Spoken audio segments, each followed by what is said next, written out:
Welcome to fantasy council football. आज fantasy की बात नहीं करेंगे, आज बात करेंगे इंडियन फुटबॉल के बारे में। कैसा रहा इंडिया फुटबॉल का ये वाला सीजन जो ऑलमोस्ट अब खत्म हो चुका है। तो क्या क्या इंडिया ने अचीव किया और क्या क्या इंडिया और अचीव कर सकता है, और कहाँ इंडिया का थोड़ा सा लैक हुआ और कहाँ और इम्प्रूवमेंट की गुंजाइश है, और कहाँ पर थ्रेट्स और अपॉर्चुनिटीज। स्वॉट एनालिसिस करने वाले आज इंडियन फुटबॉल का जो पूरा लंबा सीजन अब खत्म हो चुका है। सबसे पहले देखते हैं चैंपियंस, जो मतलब इंडिया कल सैफ चैंपियनशिप का जीता 11वीं बार, जो बहुत ज़बरदस्त परफॉर्मेंस थी इंडियन की फुटबॉल से। अगर बात करूँ डिफेंस से, इंडिया का डिफेंस पूरे सीजन में बहुत ज़बरदस्त रहा है।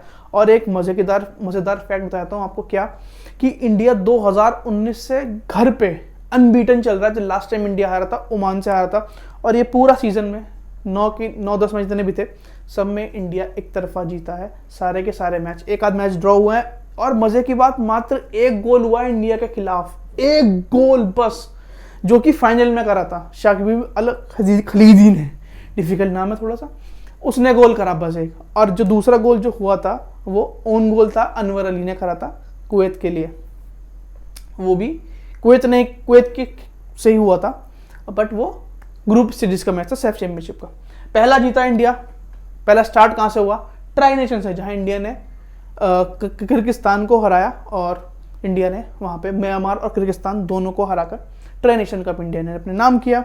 फिर बात करते हैं हीरो इंटरकॉन्टिनेंटल कप, उसमें मंगोलिया था, लेबनान को हराया। लेबनान को एक मैच ड्रॉ रहा था और फाइनल में इंडिया ने लेबनान को हराया, इसमें सुनील छेत्री ने गोल था।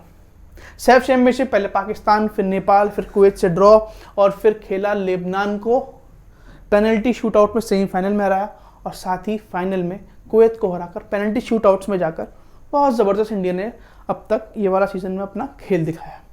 सीधा देख लो, मज़ा आता है। ये प्राउड मोमेंट जिस दिन इंडिया वर्ल्ड कप उठाएगा, देखो हमें उम्मीद नहीं आनी है कि इंडिया वर्ल्ड कप नहीं उठाएगा, तो इसी चीज़ पे हम करते हैं आगे चर्चा। अगला, इंडियन कैप्टन सुनील छेत्री। मतलब इस बंदे की मैं क्या, मतलब कितनी तारीफ करें उतनी कम है। पाकिस्तान के खिलाफ हैट्रिक, नाइटमेयर बन के आया था ये पाकिस्तान के लिए, और 3 गोल इसने पाकिस्तान के खिलाफ की, जो कि बड़ा ही सुखद मोमेंट था हमारे लिए। तो यही हमारी जीत का सूत्रधार है अगर मैं कहूँ तो। इसने पहले चाहे ट्राई नेशन कप में हो वहाँ गोल किए, फिर चाहे हीरो इंटरकॉन्टिनेंटल कप में हो वहाँ पे गोल किए, फिर उसके बाद सैफ चैंपियनशिप में तो इसने धमाका मचा दिया।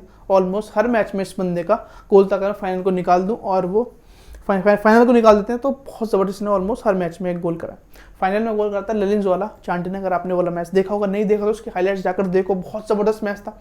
और जो गुरप्रीत सिंह संधू, उसके बारे में थोड़ी बात कर लेते हैं। The great wall of India, मतलब इस बंदे की जितनी तारीफ करूँ उतनी कम लग रही है मेरे को इस टाइम, क्योंकि ये इकलौता बंदा है जो यूरोपियन लीग में जाकर खेला, इकलौता बंदा।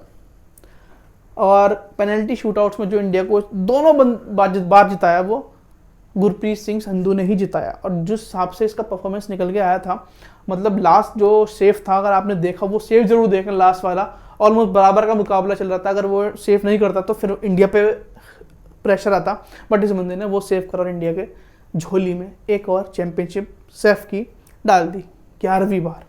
और इंडिया ऑलमोस्ट हर बार सेफ चैंपियनशिप के फाइनल या फिर फाइनल तक तो इंडिया, ये सेमीफाइनल तक इंडिया ऑलमोस्ट हर बार पहुंचता है। और इस सीज़न तो इंडिया का ज़बरदस्त परफॉर्मेंस रही है। और मज़े की बात एक चीज़ और हुई इंडियन फुटबॉल के साथ, इंडियन फुटबॉल टॉप 10 रैंकिंग में आ गया, और टॉप 100, सॉरी 10 बोल रहा हूँ, 10 में भी आ गया एक दिन, क्या डरने की बात है। टॉप 100 में इंडिया वापस ने री एंटर करा है। जो एक समय लग रहा था कि इंडियन फुटबॉल ढलान पर जा रहा है, वो वापस उठ खड़ा हुआ है और टॉप 100 में आ गया। और जिस हिसाब से भीड़ आ रही है, अगर आपने देखे हो सारे मैचेस, वंदे मातरम के खूब लोगों ने वो किया है, गाया है। 25 से 30 हज़ार लोग मतलब आ रहे हैं देखने में। जो सुनील छेत्री ने एक रिक्वेस्ट करी थी सबसे कि आओ देखो और हमें सपोर्ट करो, इतना आप क्रिकेट को करते हो उतना सपोर्ट आप फुटबॉल को भी करोगे तो एक ना एक दिन फुटबॉल खड़ा हो जाएगा। यही कुछ हुआ है इस सीज़न में। ज़बरदस्त लोग आए हैं और उतना ही एनर्जेटिक माहौल था। इसी वजह से इंडियन फुटबॉल, मतलब एक होता है ना जब इतने सारे लोग आपको देख रहे हो तो एक अलग ही मज़ा आता है आपको खेलने में। वही कुछ यह इस सीज़न में हुआ है और ऐसे सीज़न में हमें उम्मीद रहेगी। अगला, अब बात करते हैं स्वॉट एनालिसिस की। स्ट्रेंथ क्या है इंडिया की? सबसे बड़ी स्ट्रेंथ इंडिया की डिफेंस है। डिफेंस में कौन कौन से प्लेयर्स आते हैं? अगर मैं बात करूं डिफेंस में कौन कौन से प्लेयर, अगर आप जिनको स्ट्रेंथ की बात करें तो संदेश जिंगन हो, अनवर अली, आकाश मिश्रा, या फिर राहुल बेके, या फिर कहूँ मैं सुभाशीष बोस, इन सब का डिफेंस ने इतना ज़बरदस्त परफॉर्मेंस निकाला। आप ये लगा लो 9 मैच में मात्र 1 गोल हुआ है, पूरे मात्र ने सिर्फ 1 गोल खाया। क्यों? क्योंकि इंडिया का डिफेंस इतना ज़्यादा मजबूत हो चुका है इस टाइम पे। अगर थोड़ा सा और मेहनत करें इंडियन फेडरेशन फुटबॉल का, तो और इंडिया का डिफेंस और ज़्यादा मजबूत हो सकता है। रीज़न है इसका, देखो जब एक ही गोल हुआ है, वो सोचो, वो भी सिर्फ फाइनल के सैफ चैंपियनशिप के मात्र 1 गोल हुआ, वो भी साकिब अल खदीदी ने करा, बस उसने गोल करा है। बाकी अगर मैं हटा दूं तो जो 1 गोल और हुआ था कुवैत की तरफ से, वो भी अनवर अली ने ओन गोल था। बाकी इंडिया का स्ट्रेंथ इस टाइम डिफेंस चल रही है। साथ ही सुनील छेत्री, ललित ज़ोरा चांटे और नरोम महेश सिंह, ये तीनों बहुत ज़बरदस्त ये अपना फॉरवर्ड प्रेस करते हैं और ये ज़्यादा गोल करते हैं। मतलब ऐसा हो रहा है, उल्टा हो रहा है। जैसे पहले होता था कि इंडियन फुटबॉल को दबाने आता था, मतलब कि सब इधर से गोल करे जा रहे हैं, ऐसा अब उलट हो चुका है। अब सुनील छेत्री फॉरवर्ड प्रेस करता है बहुत ज़बरदस्त तरीके से, साथ ही ललित ज़ोरा चांटे और नरोम महेश सिंह पूरा साथ देता है, अनिरुद्ध थापा, साहलुद्दीन समन। ये इंडिया की फुटबॉल की टीम बहुत ज़बरदस्त हो रही है और ऐसा ही अगर खेलते रहे ना, तो वो दिन दूर नहीं जब हमें इंडिया फुटबॉल, चाहे एशियन चैंपियनशिप हो या ओलंपिक्स या फिर हमें वर्ल्ड कप में, क्योंकि वर्ल्ड कप में अब 48 टीमें हो चुकी हैं। अगर आप इसको चीज़ का आपको पता हो तो 2026 का जो वर्ल्ड कप होगा उसमें 48 टीम हो चुकी है। तो जो अलॉटमेंट हुआ है कॉन्टिनेंट के हिसाब से 9 टीम प्लस 1 क्वालिफायर, जो विनर होगा, तो 10 टीम एशिया से जाने वाली हैं। तो उसमें इंडिया भी हो सकता है। इंडिया अगर AFC की अगर मैं रैंकिंग की बात करूँ, एशियन फेडरेशन की, उसकी एशियन फुटबॉल काउंसिल की, तो इंडिया 19वें नंबर पे। तो थोड़ा सा सफर ही है जो इंडिया को तय करना है, और अच्छा खेलते रहे तो वही स्ट्रेंथ पे हम एक ना एक दिन हम फुटबॉल के लिए भी क्वालिफाई कर जाएंगे। ये नहीं तो अगले वाला फुटबॉल वर्ल्ड कप इंडिया ज़रूर खेल रहा है। अगली बात करता हूँ, वीकनेस क्या है इंडियन फुटबॉल की। देखो सबसे बड़ी वीकनेस जो मेरे को लगती है वो है फेडरेशन और इंफ्रास्ट्रक्चर की थोड़ी कमी। इंफ्रास्ट्रक्चर बेहतर हो रहा है, बट अभी और बेहतर करने की ज़रूरत है। अगर आप सपोज करो आप कोई EPL का मैच देखते हो, इंग्लिश प्रीमियर लीग का, जहाँ मैनचेस्टर सिटी या मैनचेस्टर यूनाइटेड या रियल मैड्रिड या फिर बार्सिलोना खेल रहा होता है, तो आपको उसका एनवायरनमेंट और जो इंफ्रास्ट्रक्चर होता है ग्राउंड वगैरह, आपको एक अलग ही नज़र आएगा। बट वही चीज़ पर आप इंडियन किसी भी ग्राउंड का देखते हो, बेहतर हो रहा है, ऐसा नहीं है बेहतर नहीं हुआ है, बेहतर हो रहा है, और हमें और बेहतर करने की ज़रूरत है, और ज़्यादा हमें इंप्रूवमेंट की यहाँ पे ज़रूरत दिखती है। इंफ्रास्ट्रक्चर जो हमारा वीकनेस लग रहा है। और साथ ही बात करूँ थ्रेट्स क्या क्या हैं, क्या थ्रेट्स हैं। वीकनेस एक चीज़ और है, ओवर कॉन्फिडेंस नहीं होना है यहाँ पे अपने को। मतलब अगर हम लगातार जीत रहे हैं तो ऐसा नहीं है कि हम बस ओवर कॉन्फिडेंस हो, मेहनत ना करें, और मतलब सब कुछ यहाँ पे फिर मटिया मरीद हो जाएगा। वीकनेस और क्या हो सकती है इंडियन फुटबॉल की, कमेंट सेक्शन में जरूर बताना, और स्ट्रेंथ और आपके हिसाब से क्या हो सकती है वो भी जरूर बताना। अब बात करता हूँ अपॉर्चुनिटी क्या आ रही है इंडियन फुटबॉल के लिए। एशियन कप के क्वालिफायर्स आ रहे हैं, उसमें इंडिया ऑस्ट्रेलिया के साथ है, सीरिया जो कि काफ़ी मजबूत टीम्स है अगर मैं बात करूँ फुटबॉल के लिहाज से। तो वहाँ इंडिया को ऑस्ट्रेलिया के खिलाफ जब खेलेगा तो एक अलग ही वो इंडिया को अपना परफॉर्मेंस बहुत ज़्यादा निकालना पड़ेगा। अगर इंडिया वो अपॉर्चुनिटी ग्रैब कर जाता है, ऑस्ट्रेलिया को हरा देता है, तो सोचो इंडिया रातों रात बहुत ऊपर रैंकिंग वाइज हो या किसी भी चीज़ में इंडिया फुटबॉल थोड़ा सा बहुत ज़्यादा मैं कहूँगा बल्कि ऊपर। ऑस्ट्रेलिया टीम वर्ल्ड कप खेल के आई है अभी, और उसने अच्छी अच्छी टीमों को ज़बरदस्त टक्कर दी है। तो हमें सीरिया हो ऑस्ट्रेलिया को अच्छे खासी टक्कर देनी है, ताकि हम एक स्टेप और आगे चल सकें। और ये वाला जनवरी में अगले साल ये मैचेस होने।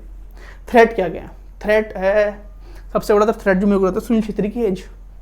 उसकी एज 38 साल हो चुकी है, समझ रहे हो। मतलब सबसे बड़ा थ्रेट मेरे को ये नजर आ रहा है इस टाइम, जो सुनील छेत्री की एज है।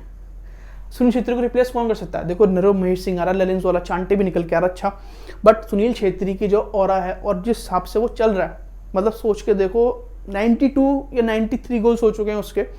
मतलब उसके आगे मेसी है, मेसी को टेक ओवर कर सकता है, ऐसी कोई बड़ी बात है नहीं। तो वही एक चीज़ आ रही है निकल के कि थ्रेट में मेसी सुनील छेत्री की एज आ रही है। और थोड़ा बहुत पॉलिटिकल इशू भी हो जाता है, मतलब कि ये प्लेयर को भेजना है, उसको देना है, तो इस चीज़ पे भी इंडिया को वर्क करना पड़ेगा सपोज।